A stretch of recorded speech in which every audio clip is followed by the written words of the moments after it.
राधे रानी कृपा कीजिए, श्यामा प्यारी कृपा कीजिए, श्यामा प्यारी कृपा कीजिए, श्यामा प्यारी कृपा कीजिए, श्यामा प्यारी कृपा कीजिए, बरसाना बुला दीजिए, बरसाना।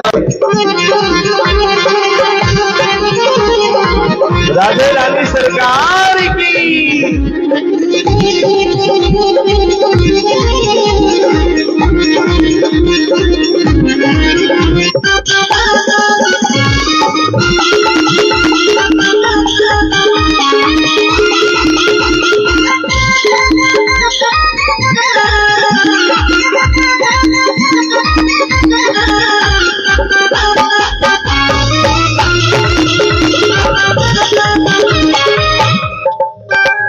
और प्यारे, राधे रानी को कहां बिठाना है?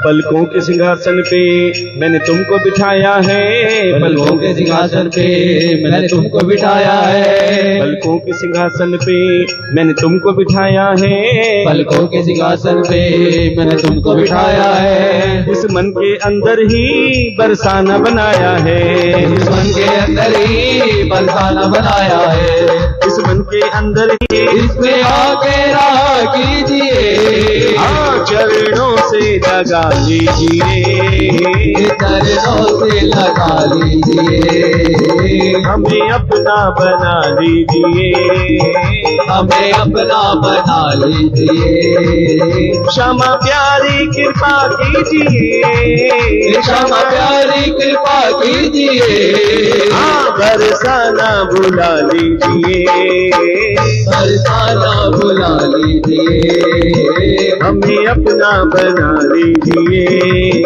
हमें अपना बना लीजिए। हरि बोल।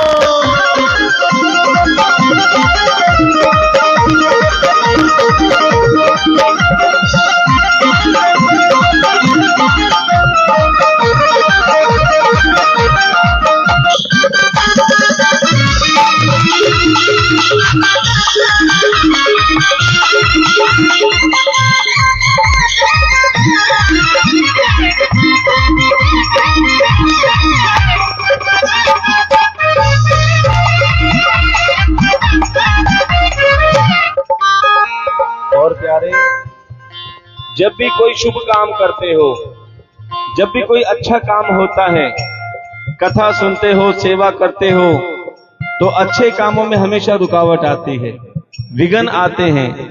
क्यों? क्योंकि कहीं ना कहीं पाप आगे आ जाता है, उनका फल आगे आ जाता है। लेकिन राधे रानी से आप कहकर देना, और क्या कहना? कोई पाप कर्म राधे मेरे सामने आए ना, कोई पाप कर्म राधे मेरे सामने आए ना, कोई पाप कर्म राधे मेरे सामने आए ना, कोई पाप कर्म राधे मेरे सामने आए ना, जब जब तेरा भजन करूं माया सताए ना, जब तेरा भजन करूं माया सताए ना, जब जब तेरा भजन करूं माया सताए ना, जब जब तेरा भजन करूं माया सताए ना, सच्ची भक्ति का वर दीजिए, सच्ची भक्ति का वर दीजिए, सच्ची भक्ति का वर दीजिए, सच्ची भक्ति का वर दीजिए, चरणों से लगा लीजिए, चरणों में लगा लीजिए, लगा लीजिए, चरणों में लगा लीजिए। हरि बोल।